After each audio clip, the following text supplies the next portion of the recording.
도널드 트럼프 전 대통령에 대한 탄핵안이 다음 주 연방 하원에서 상원으로 넘어갑니다. 미 역사상 처음으로 한 대통령에 대한 두 번째 탄핵 심판이 시작되는 것인데 통과까지 17명의 공화당 찬성표가 나올지가 관건입니다. 김경일 기자입니다. 척 슈머 민주당 상원 원내대표는 낸시 펠로시 하원 의장이 트럼프 전 대통령에 대한 탄핵안을 25일 상원에 송부한다고 밝혔습니다.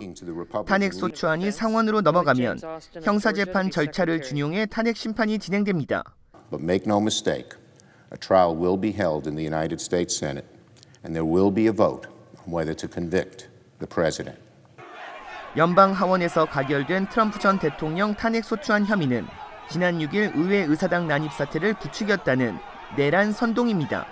상원에서 탄핵이 결정되면 트럼프 전 대통령은 미 역사상 처음으로 탄핵 대통령이란 불명예를 안게 됩니다.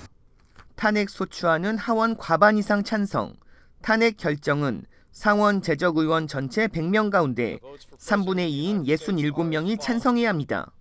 현재 상원 민주당과 공화당은 각각 50석씩 차지하고 있습니다. 상원 탄핵 결정은 연방 대법원장이 재판장을 맡아 심리를 진행합니다. 공화당 미치 매코넬 상원 원내대표는 변론할 시간을 2주 줘야 한다고 밝혔습니다. 준비할 시간을 줘야 한다는 것입니다. Senate Republicans strongly believe we need a full and fair process where the former president can mount a defense.